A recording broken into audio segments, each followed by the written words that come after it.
मकबूजा कश्मीर में भारत के एकतरफा इक़दामात के 2 साल मुकम्मल होने पर आज पाकिस्तान में यौम इस्तेहसाल मनाया जा रहा है। वाह, ओ क्या 1 मिनट के लिए खामोशी, 2 मिनट के लिए मुर्गा, 3 मिनट के लिए उल्टे हो जाऊंगा। क्या हुआ, घंटा उगाड़ लिया कुछ? तुमसे कराची संभल नहीं रहा, तुम कश्मीर संभालोगे। की पॉपुलैरिटी में बीजेपी की, आरएसएस की, विश्व हिंदू परिषद की, नरेंद्र मोदी की पॉपुलैरिटी में इजाफा हो रहा है। वो तो एक डिफरेंट ट्रेजेक्टरी पे जा रहे हैं। 71 बार मिलिट्री फेलियर भी था, पॉलिटिकल फेलियर भी था, डिप्लोमेटिक फेलियर भी था। हिंदुस्तान हमें डिसइंटीग्रेट करके चला गया। इंडिया एक बहुत बड़ी ताकत है। उन्होंने जो अपने फैसले करने हैं उन्होंने खुद करने होते हैं। वो उनको इतना डर नहीं है अमेरिका का कि अमेरिका के डर की वजह से वो बिल्कुल अपने करें। हैदराबाद भी किया, जूनागढ़ भी किया, कश्मीर भी वो हमारे सामने।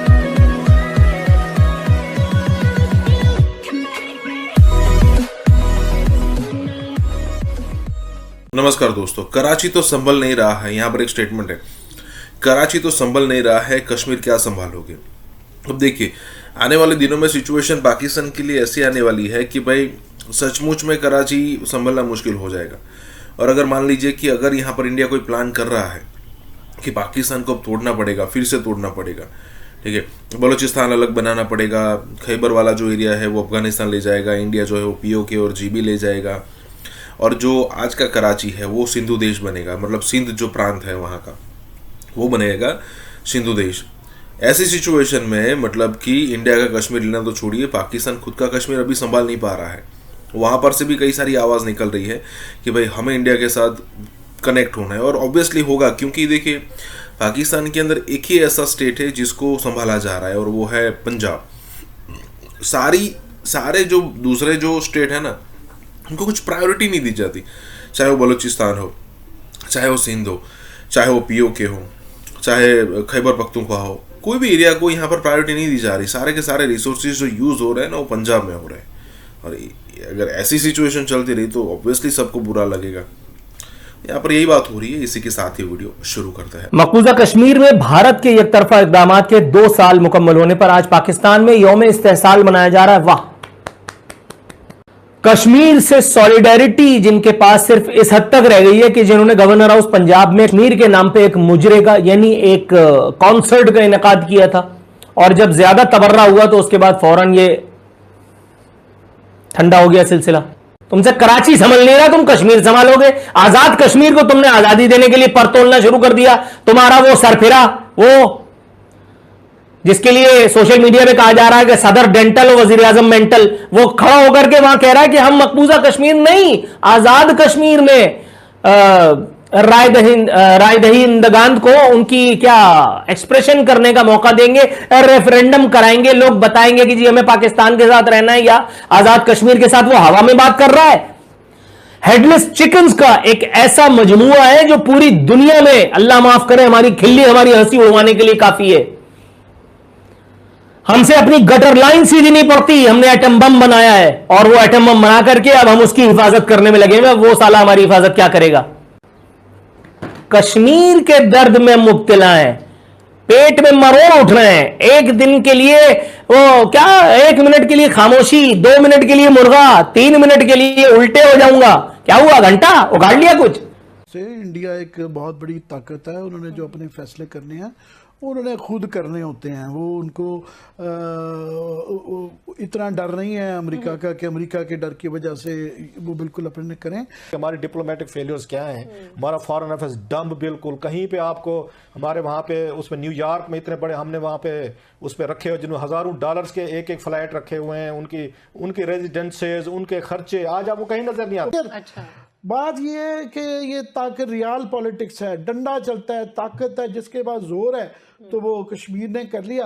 अब फ़र्क ये है, ऐसे सूडान का हुआ, ईस्ट तिमोर का हुआ, ज़्यादातर ये जो इस तरह के टुकड़े वुकड़े होते हैं वो माइट इज राइट पे ही चलते हैं।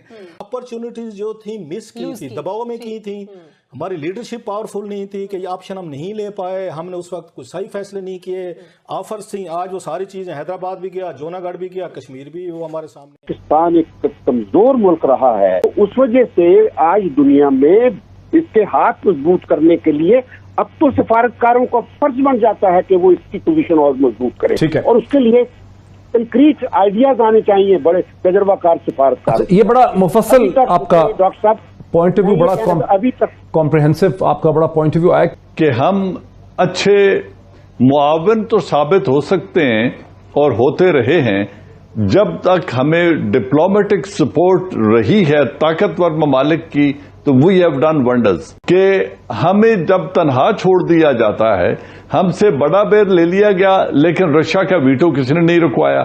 71 बार मैंने ये बात नहीं की थी कि डिप्लोमेटिक फेलियर है, सिर्फ वो मिलिट्री फेलियर भी था, पॉलिटिकल फेलियर भी था, डिप्लोमेटिक फेलियर भी था, लेकिन उसमें डिप्लोमेसी ने या वेस्टर्न कंट्रीज ने हमारी मदद नहीं की। हत्ता कि चीन और अमेरिका भी हमारी मदद के लिए नहीं आया और हिंदुस्तान यूएसएसआर के साथ एक मुआहदा करके हमें डिसइंटीग्रेट करके चला गया। फिर हम 1984 में अमेरिका की जंग अफगानिस्तान में लड़ रहे थे यूएसएसआर के खिलाफ। इंडिया ने सियाचिन ऑक्यूपाई कर लिया और अमेरिका ने हमारी तरफ देखा तक नहीं और उसमें हमारे साथ कोई मुआवनत नहीं की।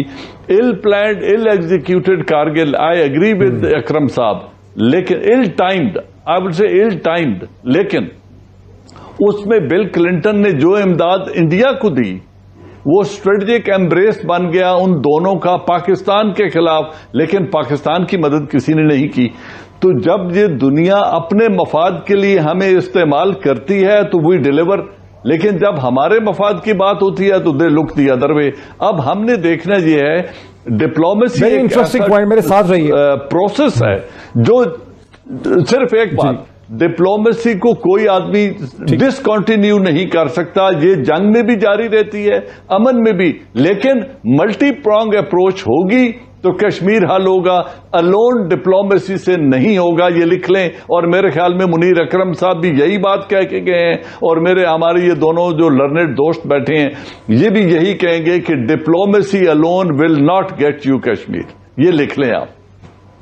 जब हम और स्ट्रांग होंगे तो दुनिया में हमारी क्रेडिबिलिटी बढ़ेगी, दुनिया में हमारी बात अच्छी तरीके से सुनी जाएगी। वरना हम जितना कुछ कश्मीरियों के अपने आवाज उठा रहे हैं वो कहीं नहीं। भिखारियों को आका का पहला जो पैगाम है वो आ गया है, आका का पहला हुक्म जो है वो पहुंच गया है और ये बहुत सारी दुनिया भर के अखबारात में छपा है कि हमारे आका ने हमें क्या कहा है। इंडिया के वजीर आजम नरेंद्र मोदी और अमेरिका के सदर जो बाइडन, उनके दरमियान 1 घंटे तक वर्चुअल मीटिंग हुई है और उस मीटिंग के बाद एक ज्वाइंट स्टेटमेंट जारी किया गया है।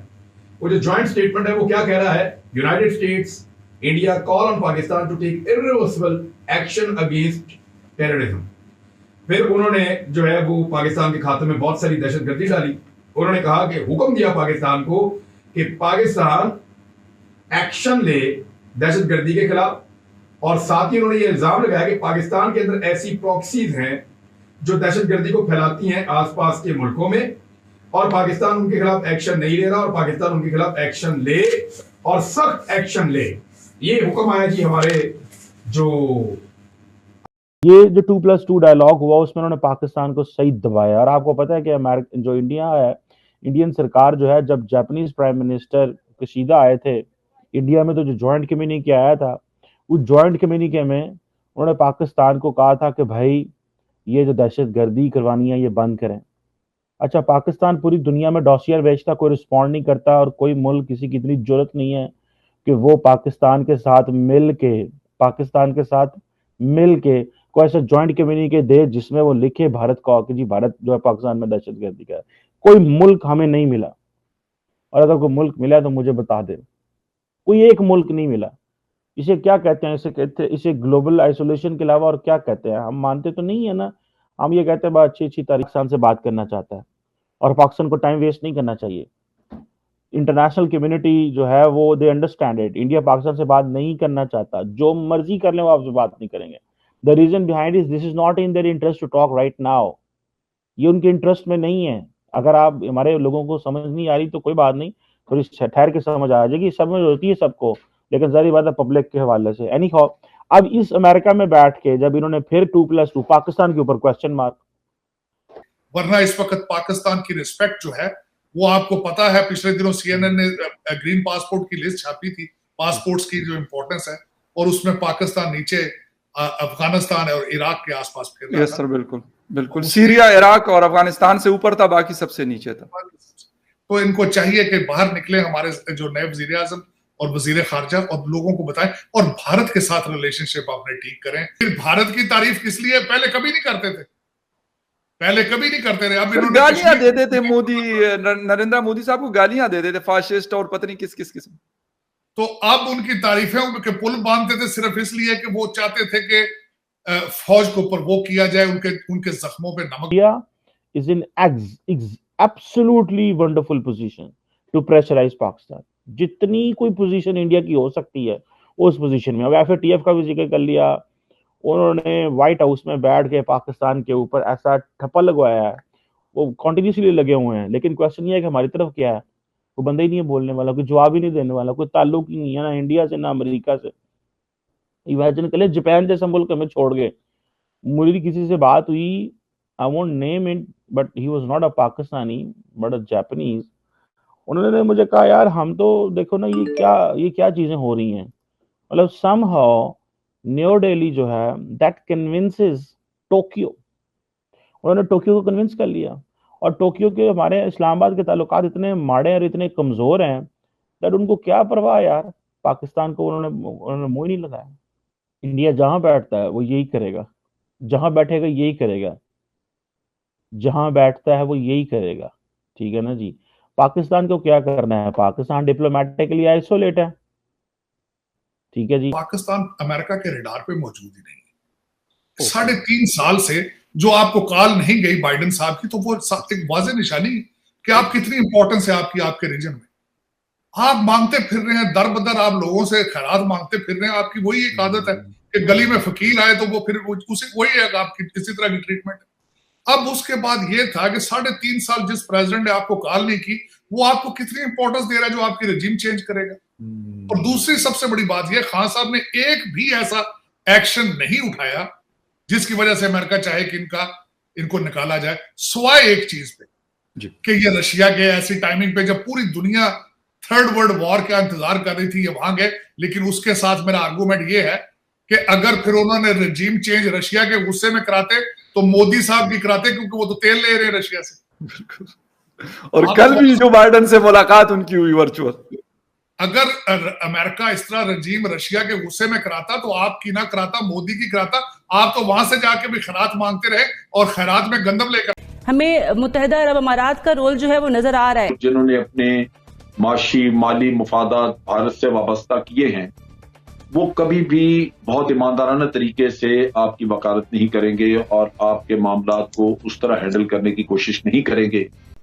कि भारत की तरफ से जो एक किस्म का जवाब डायरेक्टली तो नहीं दिया, उनके इंटेलेक्चुअल की मैं नाम भूल रहा है, उन्होंने कहा जी कि आज़ाद कश्मीर की हद तक तो शायद हम पाकिस्तान की बात मान ले, लेकिन गिलगित बाल्टिस्तान हमारा हिस्सा है, हम उसको नहीं छोड़ेंगे। इसमें secretary of defence Austin Lloyd जो गए हैं, वो इंडिया गए हैं कि पाकिस्तान आए हैं?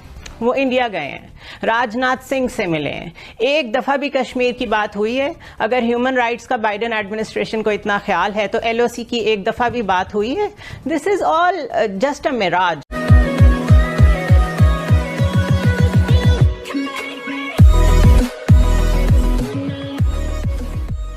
नमस्कार दोस्तों, अब एक सबसे बड़ा अगर पॉलिटिकल जियोपॉलिटिकल अगर आप शिफ्ट देखो तो अरब कंट्रीज का है, UAE और सऊदी। अगर पर्सपेक्टिव से बात करें इंडिया के साथ, मतलब इंडिया को ध्यान में रखकर बात करें तो पहले ये सारे कंट्रीज, चाहे 1965 की वॉर हो, 71 की वॉर हो, कारगिल हो, ये सारी सिचुएशन में ये सारे कंट्रीज पाकिस्तान को मतलब ब्लाइंडली सपोर्ट किया करते थे, अनकंडीशनल सपोर्ट था उनका।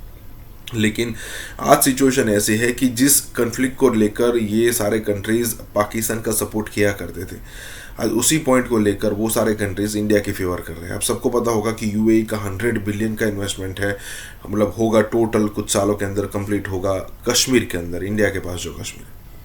कई बार सऊदी और UAE पिछले दिनों अपने जो मैप रिलीज़ कर चुके हैं, इसमें वो POK और गिलगित बाल्टिस्तान को इंडिया में बता चुके हैं और उनका स्टांस भी अब बदलता जा रहा है। अब पहले सिर्फ एक साइन दिखाने वाली थी कि देखिए मैप में ये दिखाए, अब तो बोलकर बता रहे हैं कि ये वाला कश्मीर भी इंडिया के पास होना चाहिए। इसी के साथ ये वीडियो शुरू करते हैं। तो उसके पहले आइए सुनते हैं पाकिस्तान मीडिया की इस आशंका को प्रकट करती हुई परिचर्चा। हमें मुत्तहिदा अरब अमारात का रोल जो है वो नजर आ रहा है, अब क्या कहते हैं, किससे तवक्को है? जब से ये बयान आया है काफी इस बात पे लेदे भी हो रही है, सोच भी हो रही है। कुछ लोग इस पे खुश हैं कि हम दोस्ती का हाथ बढ़ा रहे हैं। देखिए, अमन की ख्वाहिश कोई जुर्म नहीं है और होनी चाहिए। जंग की तरफ जाना पागलपन होता है, लेकिन अगर आप जंग के लिए तैयार नहीं है तो अमन का आपको कोई भीख में कभी नहीं देगा। इसमें नंबर 1। नंबर 2, हमने जब ये बात कर दी अमन की, तो आज ही मैं ये पढ़ रहा था कि भारत की तरफ से जो एक किस्म का जवाब डायरेक्टली तो नहीं दिया, उनके इंटेलेक्चुअल की मैं नाम भूल रहा है, उन्होंने कहा जी कि आजाद कश्मीर की हद तक तो शायद हम पाकिस्तान की बात मान ले, लेकिन गिलगित बाल्टिस्तान हमारा हिस्सा है, हम उसको नहीं छोड़ेंगे इसमें। और जो उनका, अगर आप जिस अमन की बात आप बढ़ा रहे हैं, आपने साथ ही कश्मीर को लिंक कर दिया है, तो क्या इस अमन की जो मूव है, इससे कश्मीर में 5 अगस्त 2019 का जो भी उन्होंने किया है, क्या इससे वापस चले जाएंगे? क्या जो भी इस सिलसिले में अभी एक खबर ये भी चल रही थी कि यूएई के जो फॉरेन मिनिस्टर हैं, उन्होंने ये बात दोनों बीच में सुलह करवाने की कोशिश कर रहे हैं, वो यहाँ तक पहुंचे हैं। अभी सऊदी अरेबिया के जो फॉरेन मिनिस्टर का बयान भी ऑन रिकॉर्ड है, कहा था कि हम भारत और हिंदुस्तान और पाकिस्तान के दरमियान सुलह कराने की कोशिश कर रहे हैं। तो ये बताइए, क्या पाकिस्तान अगर ये कर लेता है तो क्या इनमें से कोई इतनी ताकत रखता है कि भारत को उस स्टेप से पीछे ले जाए? मेरा ख्याल नहीं हो सकता।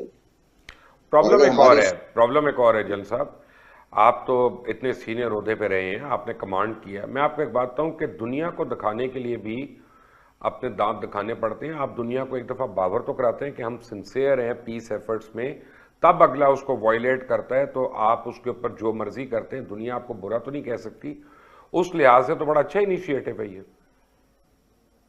देखिए, इनिशिएटिव तो आपकी, मैं नहीं कह रहा कि भाई अमन की ख्वाहिश करना और अमन के लिए कोशिश करना, इसमें तो कभी दो राय है ही नहीं। हमें मुत्तहिदा अरब अमारात का रोल जो है वो नजर आ रहा है, अब क्या कहते हैं, किससे तवक्को है? देखिए, मुत्तहिदा अरब अमारात का रोल मीडिया में तो बहुत बात चल रही है, लेकिन गवर्नमेंट की तरफ से इसकी कोई कंफर्मेशन नहीं। और जो मैंने इसके बारे में इंफॉर्मेशन कलेक्ट करने की कोशिश की, तो वो भी पता चला कि इसके बारे में जो बातचीत है वो बहुत बढ़ा चढ़ा के की जा रही है। इस तरह का कोई खास बाकायदा ऐसा इंतजाम नहीं किया गया जहां यूएई को कहा गया हो कि ये रोल अदा करे। और वैसे भी हमें ये ज़हन में रखना चाहिए कि वो मुल्क जिन्होंने अपने माशी माली मुफादात भारत से वाबस्ता किए हैं, वो कभी भी बहुत ईमानदाराना तरीके से आपकी वकालत नहीं करेंगे और आपके मामलात को उस तरह हैंडल करने की कोशिश नहीं करेंगे जिस तरह हमारी जरूरत है। ये अमेरिका का भी है, वो हमेशा जब भी सालिसी की बात करते हैं तो कहते हैं कि दोनों मुल्क अगर कहें, लेकिन मैं हमेशा समझता हूं कि अमेरिका कभी भी एक ऑनेस्ट ब्रोकर के तौर पे काम नहीं करेगा, क्योंकि उसके आज मफादात भारत के साथ हैं। और मिसाल मौजूद है कि पाकिस्तान के कंधों पे चढ़ के आपने अफगानिस्तान की जंग लड़ी और फिर उधर भारत को बिठा दिया, और आज वहां पे इतना प्रोपेगेंडा पाकिस्तान के खिलाफ होता है, किसी और मुल्क के खिलाफ तो नहीं होता। ये चीजें जो हैं ये हमें समझनी चाहिए, और जो फैसले करने हैं वो मेरा ख्याल है हमें खुद अपने मफादात की रोशनी में करने चाहिए। मेरा अपना ख्याल है कि इसमें बहुत पेशरफ्त की पॉसिबिलिटी नहीं, क्योंकि भारत जो कुछ कर बैठा है कश्मीर में, वो मेरा नहीं ख्याल कि मोदी वो तब्दील करेगा, क्योंकि मोदी की अपना उसका पॉलिटिकल कैरियर उस पर सारा उससे वाबस्ता है। और पाकिस्तान की रिक्वायरमेंट ये है कि कश्मीर पे बात हो, और उसकी बुनियाद जो है वो वही करारदादें जो सिक्योरिटी काउंसिल की हैं उन्हीं की बुनियाद पे बात हो। दूसरा, ये जहन में रखें कि बाइडेन एडमिनिस्ट्रेशन को इस वक्त इंडिया की बहुत ज़रूरत है, पाकिस्तान की भी बहुत ज़रूरत है। उसके बावजूद उसकी एडमिनिस्ट्रेशन जो में से जो भी नुमाइंदा उनका गया है, secretary of defence Austin Lloyd जो गए हैं, वो इंडिया गए हैं कि पाकिस्तान आए हैं? वो इंडिया गए हैं, राजनाथ सिंह से मिले हैं। एक दफ़ा भी कश्मीर की बात हुई है? अगर ह्यूमन राइट्स का बाइडेन एडमिनिस्ट्रेशन को इतना ख्याल है तो एलओसी की एक दफ़ा भी बात हुई है? This is all just a mirage. ये सिर्फ दिखाया जाता है, ब्लूमबर्ग हो या कोई और हो, दीज आर माउथ पीसेस। चीज़ें लिख के रिपल इफेक्ट क्रिएट किया जाता है कि शायद कहीं से जेस्चर्स अच्छे आए। बट ठीक है, आर्मी चीफ ने हमेशा यही कहा है, उन्होंने हमेशा यही कहा है कि हम बातचीत करने को तैयार, कि भारत अमेरिका को तो नहीं मानता कि वो पीस दोनों ममालिक के दरमियान जो है वो अमन मुआहिदा कराए, और ओवरऑल कहता है कि जी, और ये ट्रंप साहब को भी बड़ी दफा भारत ने कहा कि नहीं जी हम नहीं मानते। लेकिन ये भारत यूएई के लिए कैसे एक्सेप्ट कर गया? और अदर देन दैट भारत जो है वो यूके का रोल भी एक्सेप्ट करता है, लेकिन भारत शायद यूएसए का रोल एक्सेप्ट नहीं करता। हालांकि इससे पहले देखा जाए कि जो अमेरिकन हैं और वो भी कहते हैं कि हमने बड़ा रोल प्ले किया। और स्टेट डिपार्टमेंट के जो स्पोक्स पर्सन है नेड प्राइस, उन्होंने अपनी 25 फरवरी की एक प्रेस ब्रीफिंग में कहा था कि अमेरिका ने भी रोल प्ले किया है। सो भारत ओवरऑल तो किसी का रोल मानता नहीं है, पर्टिकुलरली अमेरिकन का तो नहीं कहते हम मानते, लेकिन भारत जो है वो यूएई के रोल के लिए जो है वो राजी हो गया है, क्योंकि भारत जो है इस वक्त इंडिया जो है वो अरब ममालिक के साथ बहुत क्लोज कोऑपरेशन में है। और जिसे कह लें कि भारत की जो है वो मिडल ईस्ट से एक तो ट्रेड भी बहुत ज्यादा है और रेमिटेंस भी बहुत ज्यादा आती है। सो भारत जो है वो मिडल ईस्ट में जो ये जो रीजनल एलाइज को सपोर्ट करना चाहता है, एम्पावर करना चाहता है। इंडिया का रोल तो भी अफगानिस्तान में भी नजर आ रहा है, जिसको पाकिस्तान पहले तो ये कहता था कि नहीं जी हमें इंडिया का रोल अफगानिस्तान में नहीं चाहिए, लेकिन अब मेरा ख्याल है कि पाकिस्तान इंडिया के रोल को अफगानिस्तान में रिकग्नाइज कर चुका है समहाउ, कि ठीक है अगर अमेरिकन चाहते हैं और बाकी ममालिक चाहते हैं कि इंडिया का जो रोल है वो अफगानिस्तान में हो तो सो हो। द रियल थिंग इज कि we want peace in the region. So Afghanistan में अगर हम इंडिया का रोल एक्सेप्ट करते हैं कि अभी हमें दोनों ममालिक को आगे जाना चाहिए, और जनरल बाजवा ने इस तरफ से कहा, लेकिन अभी तक हमें भारत की तरफ से कोई सिग्निफिकेंट जवाब नहीं आया, सिवाय इसके कि रिसेंटली प्राइम मिनिस्टर मोदी ने very graciously he spoke, he tweeted for Prime Minister Imran Khan for his speedy recovery from COVID-19. India की तरफ से एक बड़ा स्टेप ये लिया गया है जिसमें ये कहा जा रहा है कि वहाँ के जो स्टूडेंट्स हैं वो पाकिस्तान पढ़ने के लिए ना जाएं। एक तो ये कि बहुत ही कम तादाद आती है, इसकी वजह ये है कि इंडिया का जो एजुकेशन सिस्टम है वो बहुत बेहतर है पाकिस्तान के निस्बत। यार एजुकेशन को छोड़ो, जो लीडर्स होते हैं ना वो रिप्रेजेंट करते हैं अपनी कंट्री को कि वो किस तरह के हैं, कौन से हैं। जब हमारे लीडर्स करप्ट आ चुके हैं यार, अनपढ़ जाहिल किस्म के लोग आ चुके हैं, तो मुझे आप ये बताइए कि हमारी डिग्री की क्या मांग होगी। हम तो रिकॉग्नाइज्ड हो गए ना ऑल द वर्ल्ड कि हम भिखारी हैं। ठीक है, बात तो ये वाला, अगर आप लोग पाकिस्तान इंडियन मतलब जो हिंदुस्तानी है या जो इंडियंस है उनको अगर आप पाकिस्तान जो है वो पढ़ने के लिए नहीं भेजेंगे तो कहाँ भेजेंगे भाई। सबसे बड़ी यानी टॉप 100 यूनिवर्सिटीज में जो है पाकिस्तान की यूनिवर्सिटीज का नाम आता है। हमारे यहाँ जब आप अपने लोगों को भेजेंगे, इंडियंस यहाँ पर आएंगे, तो हम उन्हें कितनी जबरदस्त एजुकेशन देंगे। तो कहीं वो ऑक्सफोर्ड में किसी जगह नहीं पढ़ सकते, यकीन कीजिए आप लोग, कसम से कसम से।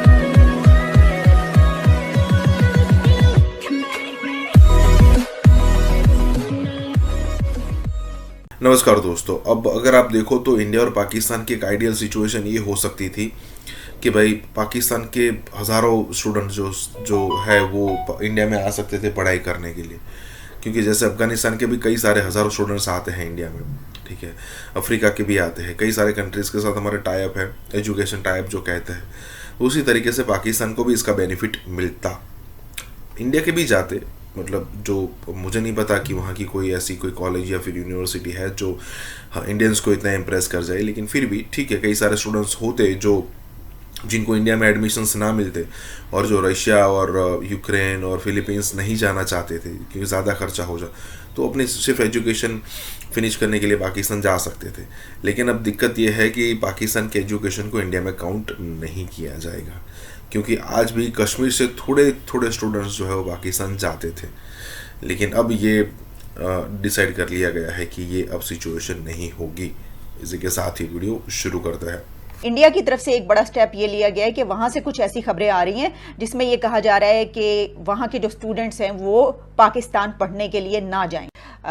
इंडिया ने मना किया है कि वहाँ के स्टूडेंट्स पाकिस्तान पढ़ने के लिए ना आते हैं, लेकिन एक तो ये कि बहुत ही कम तादाद आती है। इसकी वजह ये है कि इंडिया का जो एजुकेशन सिस्टम है वो बहुत बेहतर है पाकिस्तान की निस्बत। लेकिन कहा ही जाता है कि जो ज़्यादा लोग वहाँ से अगर आते हैं वो मैक्सिमम 150-200 के करीब होते हैं। उनकी भी बड़ी तादाद जो आती है वो आती है इंडिया में जो कश्मीर है वहाँ से, तो कश्मीर से ज़्यादा तादाद यहाँ पर आती है, मतलब 150-200 में से समझ लीजिए कि अगर 150 आते हैं तो उसमें से 100, 120, 30 लोग जो हैं वो कश्मीर से आते होंगे और 15-20 लोग अगर दूसरे इलाकों से आते हैं, कुछ इस तरह का बताया जाता है। तो मना जो किया गया उनको इसलिए मना किया गया है कि हम ये तो कंसर्न की यकीनन खबर है, मैं इसलिए शामिल करी हूँ कि उस वक्त ऐसा किया जाता है कि जब कोई हालात ख़राब होने वाले हों। अभी तो बड़े अच्छे हालात चल रहे हैं तो ऐसा होना तो नहीं चाहिए, लेकिन इसकी कुछ और वजूहात वो ये हो सकती हैं कि हालात किस वक्त ख़राब हो जाए दोनों मुल्कों के वो पता नहीं चलता। तो हो सकता है इस वजह से कहा हो कि फिर, क्योंकि पहले भी ऐसा हुआ था कि जब कोविड के दिन हुए थे तो फिर जिन लोगों ने इधर से उधर या उधर से इधर आना था, क्योंकि यहाँ से भी लोग जाते हैं ना वहाँ पर, तो जिन स्टूडेंट्स ने इधर से उधर या उधर से इधर आना था उनको बहुत मुश्किलात का सामना करना पड़ा था। यार एजुकेशन को छोड़ो, जो लीडर्स होते हैं ना वो रिप्रेजेंट करते हैं अपनी कंट्री को कि वो किस तरह के हैं, कौन से हैं। जब हमारे लीडर्स करप्ट आ चुके हैं यार, अनपढ़ जाहिल किस्म के लोग आ चुके हैं, तो मुझे आप ये बताइए कि हमारी डिग्री की क्या मांग होगी। हम तो रिकग्नाइज्ड हो गए ना ऑल द वर्ल्ड कि हम भिखारी हैं। हमारे प्राइम मिनिस्टर ने ये कह दिया था उठ के जी बेगर्स कांट बी चूजर्स। तो जब हम चूजर्स है ही नहीं तो मैं क्या कह सकती हूँ। I am sorry. तो सर मेरी बात सुने, क्या हमें भी इंडिया की एजुकेशन से सीखते हुए आप अपने मुल्क में उस तरह की एजुकेशन सिस्टम लेकर आना चाहिए जिस हिसाब से इंडिया अपनी यूथ को प्रमोट करे अपनी एजुकेशन सिस्टम से? जी बिल्कुल लेके आना चाहिए। तो हमें यानी कि इंडिया से सीखना चाहिए उनके एजुकेशन सिस्टम से? हाँ जी बिल्कुल सीखना चाहिए, उनको कॉपी करना चाहिए। मतलब एजुकेशन की वजह से आप दूसरी भी टेक्नोलॉजीज में भी इंडिया बहुत आए गया। अब हमारे पाकिस्तान में आईटी का इतना स्कोप नहीं है जितना कि इंडिया में, बल्कि वो टॉप 10 में आता है आईटी में। हमारा पाकिस्तान बहुत पीछे है उसमें, वो भी एजुकेशन का। अगर हमारे पाकिस्तान में आईटी की भी एजुकेशन दी जाती है, मतलब आईटी में डिफरेंट फील्ड्स आ जाती हैं। अब आप देख लें फ्रीलांसिंग का, कोई भी फ्रीलांसिंग कोई काम कर रहा है फाइवर या अपवर्क पे, तो वहाँ पे हम जाके देखते हैं ना, अभी मैं काम करता हूँ खुद फ्रीलांसिंग में, वहाँ पे हम जाके देखते हैं ना पाकिस्तानी बहुत कम है। क्यों? उनको पता ही नहीं है, इंडिया वाले भरे पड़े। भारत के प्राइम मिनिस्टर मोदी जी से मैं बड़ी नाराज हूँ। ये क्या बात हुई है? आप लोगों ने ये क्या किया? ये देखिए, आज मैंने ये नोटिफिकेशन देखा, कई लोगों ने लगा रखा है जिसमें हमारे इंडियन दोस्त भी हैं और पाकिस्तानी दोस्त भी हैं, और इंडिया की जो कहना चाहिए एजुकेशन डिपार्टमेंट है, और उन लोगों ने कहा है कि जी यहाँ से मतलब पाकिस्तान आप किसी को हायर एजुकेशन के लिए नहीं भेजेंगे। मतलब कमाल करते हैं जी, ये क्या बात हुई है भला? अगर आप लोग पाकिस्तान इंडियन मतलब जो हिंदुस्तानी है या जो इंडियंस है उनको अगर आप पाकिस्तान जो है वो पढ़ने के लिए नहीं भेजेंगे तो कहाँ भेजेंगे भाई? सबसे बड़ी यानी टॉप 100 यूनिवर्सिटीज में जो है पाकिस्तान की यूनिवर्सिटीज का नाम आता है। सबसे ज्यादा अक्लमंद और सबसे ज्यादा पढ़े हुए लोग जो हैं वो पाकिस्तान में ही पाए जाते हैं। आप चाहे गूगल देख लीजिए, चाहे आप फेसबुक देख लीजिए, चाहे आप ट्विटर देख लीजिए, चाहे आप जो मर्जी किसी भी बड़ी जो मल्टीनेशनल कंपनीज होती हैं उनके सीईओज देख लीजिए। हाँ हमें पता है वो इंडियंस लगे हुए। मैंने कब कहा कि पाकिस्तानी लगे हुए? मैंने कहा क्या? नहीं ना। हाँ तो लेकिन वो सब लोग पाकिस्तान से पढ़ के गए हैं, ये आपको नहीं पता होगा। तो आप जाइए और उन लोगों की प्रोफाइल चेक कीजिए, अच्छे से चेक कीजिए, आंखों में आई ड्रॉप डालिएगा अगर दिखाई ना पड़े तो। जो लोग सच्चे होंगे, जो लोग अच्छे होंगे, जो लोग नेक होंगे, उनको उनकी प्रोफाइल में पाकिस्तान लिखा हुआ नजर आ जाएगा। और अगर आप लोग अच्छे नहीं होंगे, आप लोग लोगों को तंग करते होंगे, आप लोग पकौड़े ज्यादा खा लेते होंगे, आप लोग जो घर में जो है ना वो खीर सारी खा जाते होंगे, तो आप लोग को नजर नहीं आएगा। लेकिन मैं आपको फिर भी बता रही हूँ कि जी ऐसा नहीं करना चाहिए था, इसलिए कि जब यहाँ पर आपके लोग आएंगे हायर एजुकेशन के लिए तो हम उनको पढ़ाएंगे कि जी देखिए जापान और जर्मनी के बॉर्डर आपस में मिल जाते हैं, साल में 12 मौसम होते हैं। उसके साथ साथ आप जानते ही हैं कि कहाँ की और किधर की एजुकेशन जो है वो हम पढ़ा सकते हैं। लेकिन हमारे मिनिस्टर्स जो हैं वो भी बहुत लाइक फाइक हैं, और हमारे एजुकेशनिस्ट जो उनकी तो क्या ही बात है। इतने मदरसे हैं ना कि बस आप पूछिए ही मत। हम उनको मदरसों में भेज देंगे, वहां पे भी बड़ा जबरदस्त पढ़ाया जाता है। जब वो बाहर निकलेंगे तो आप हैरान ही हो जाएंगे। लेकिन खैर ये आपने बड़ा गलत किया, मैं आपको बता रही हूँ। तो मैं आपकी परमिशन से सर एक दो मैं आपको ना एग्जांपल्स देना चाह रही हूँ कि हमारे यहाँ के लोग जो है ना वो कितनी जबरदस्त किस्म की एजुकेशन हम अपने लोगों को देते हैं, अपने लोगों को पढ़ाते हैं कि यकीनन आप फिर ये नोटिफिकेशन वापस ले लेंगे मोदी जी, मुझे आप पे भरोसा है। लेकिन पहले ये देख लीजिए, 10,05,19,121 है। 1,05,19,121। देखा आपने ये जी हम जो है ये फवाद चौधरी साहब थे, लेकिन आप समझ सकते हैं कि हम कितनी जबरदस्त किस्म की एजुकेशन देते हैं। खैर मेरा ख्याल है आपको मजीद वीडियोस भी दिखानी होंगी, उसके बाद ही जो है मोदी जी कोई फैसला कर पाएंगे, और मुझे यकीन है कि मेरी ये वीडियो मोदी जी तक जरूर पहुंचेगी और उसके बाद वो अपने लोगों को कह देंगे इंडिया में कि अगर आपने कहीं हायर एजुकेशन के लिए जाना है तो सिर्फ और सिर्फ पाकिस्तान। और ब्रश भी जरूर कर सकते हैं। ब्रश का इस्तेमाल ऐसा है कि दिन में कम से कम 2 मरतबा करें, अच्छी तरह से करें, और इसका एहतमाम करें कि कहीं जा रहे हो तो भी ब्रश करें। अगर आप सफाई रखेंगे तो कीड़ा भी नहीं लगेगा और मसूड़ों के अंदर भी खराबी नहीं होगी और दांतों की बीमारी नहीं होगी सारी उम्र।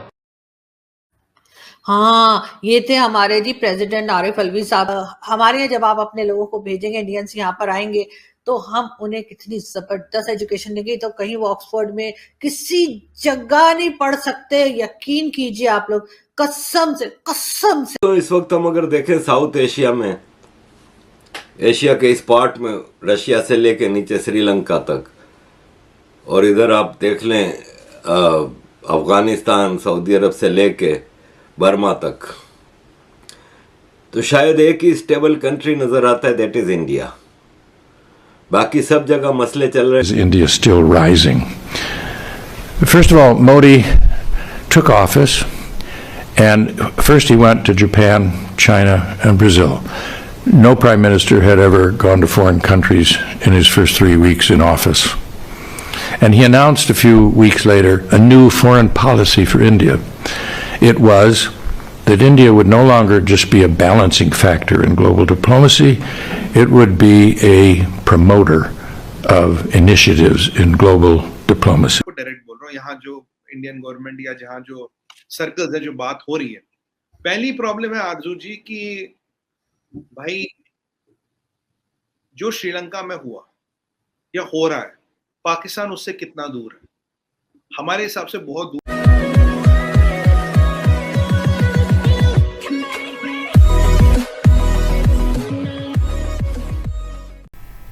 नमस्कार दोस्तों, अब यहाँ पर बात हो रही है कि देखिए आजकल कई सारी वॉर चल रही है, ठीक है, वो रशिया यूक्रेन वाली चल रही है, उसके अलावा इजराइल हमास भी आप काउंट कर सकते हो, उसके अलावा भी कहीं ना कहीं जगहों पर कू होते रहते हैं, जैसे पिछले दिनों नाइजीर में हुआ था।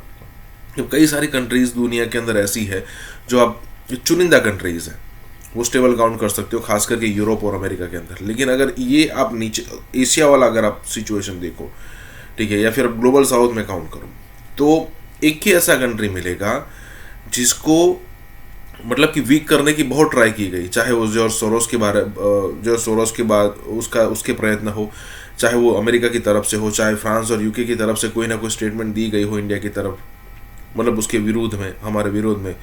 लेकिन फिर भी इंडिया की डेमोक्रेसी भी यहाँ पर स्ट्रांग है, इंडिया का जो ग्रोथ हो रहा है, इकोनॉमिकल ग्रोथ, वो भी बहुत स्ट्रांग है और होता जा रहा है। और उसके अलावा ये सारे जो लोग जो पहले इंडिया को मतलब दबा दिया करते थे, प्रेशर में लाया करते थे, अब पिछले 10 सालों से दिक्कत ये हो रही है कि उनकी ये चीज़ ख़त्म नहीं हो रही है, मतलब उस टाइप की प्रेशर में इंडिया आ नहीं रहा है। कहने का मतलब ये है कि पूरा जो अगर आप ग्लोबल साउथ काउंट करो, एशिया काउंट करो, तो उसमें एक ही ऐसा कंट्री है जो स्ट्रांगली उभर रहा है। इसी के साथ ये वीडियो शुरू करता है। दुनिया के ये सारे मुल्क हैं जिन्होंने 15 से 31 मार्च 15 दिनों में अपने फॉरेन मिनिस्टर्स भारत को भेजे हैं।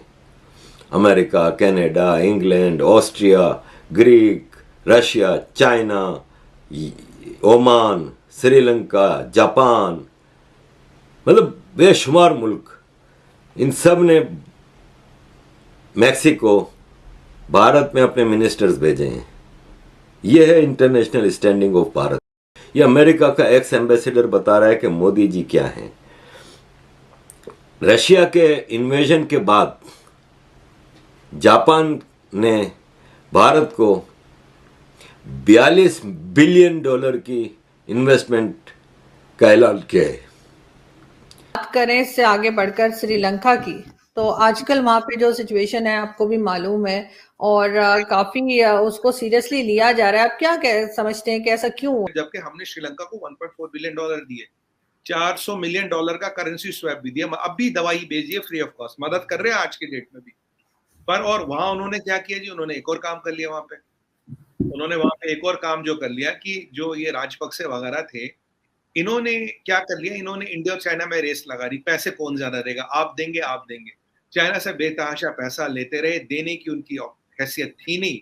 और आज हालत यह अर्जू जी, स्ट्रीट लाइटें 5-5 घंटे दिन में बंद है, लाइट कट 7-8 घंटे, कचरा उठ नहीं रहा बिकॉज कचरे उठाने की जो गाड़ी है उसके लिए पेट्रोल नहीं है, बच्चे एग्जाम नहीं दे पा रहे बिकॉज लिखने का पेपर नहीं है, स्टेशनरी नहीं है। श्रीलंका में सरकार के ऊपर, श्रीलंका कंट्री के ऊपर 6 लाख करोड़ रुपए का कर्जा है, और ये इतने से कंट्री के ऊपर बहुत बड़ा कर्जा है। और उसमें सबसे बुरा जो किरदार अदा किया ना, वो चाइना का है। चाइना का यही होता है कि चाइना पैसे देता है खुल के, और कंडीशंस इतनी टाइट रखता है कि एक ना एक दिन फिर उस कंट्री ने तबाह होना होता है। अब जब पैसों का अंबार आना शुरू होता है तो खर्चे भी बढ़ा देती है सरकारें, जैसे पाकिस्तान में हुआ, जैसे कीनिया में हुआ, जैसे मालदीव्स में हुआ। मालदीव्स को भी भारत ने जाके बचाया था। ऐसे जहाँ जहाँ चाइना जाता है यही करता है, फिर वो कंट्री उसकी शिकंजे में आ जाती है। अब श्रीलंका बिल्कुल तबाह हो गया, बैंकरप्ट हो गया, वहाँ की हालत ख़राब है, वहाँ पे बिल्कुल वेनेजुएला जैसी सूरत हाल है। मिनिस्टर सारे, कैबिनेट पूरी रिजाइन कर चुकी है,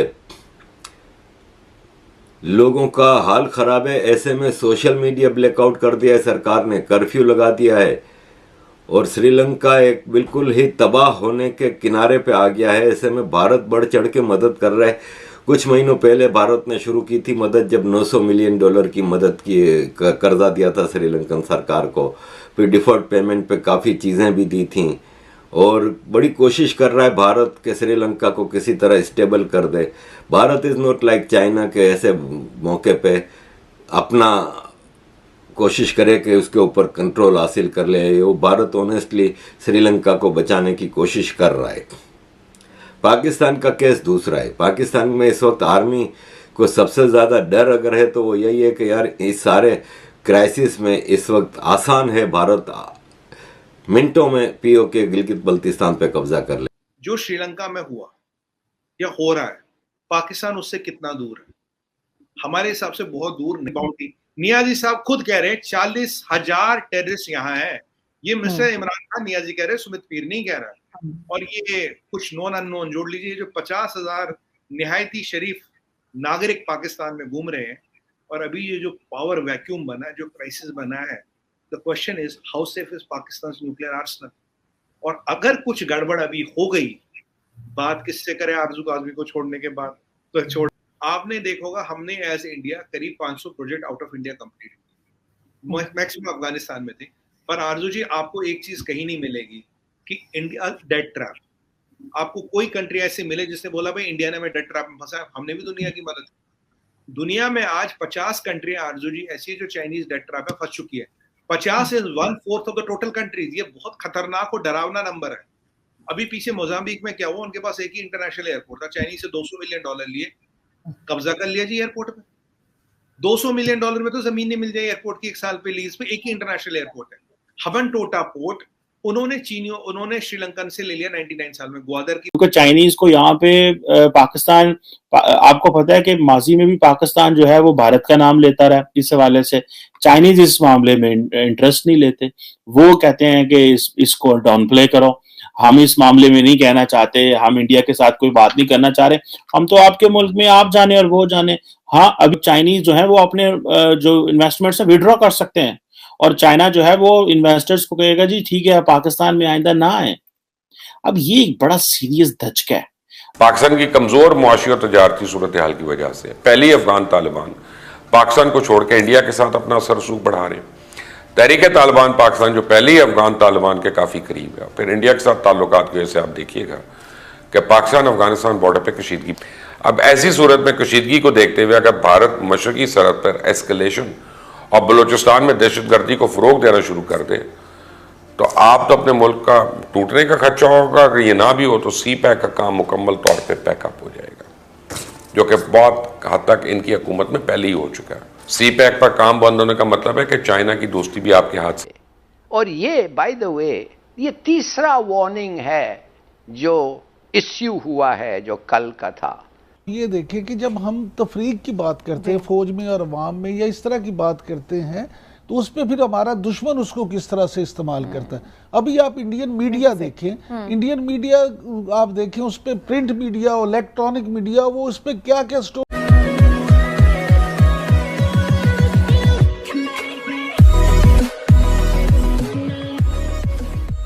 नमस्कार दोस्तों, अब यहाँ पर बात हो रही है कि भाई चाइना जो है वो पाकिस्तान की बात सुनता नहीं है अगेंस्ट इंडिया।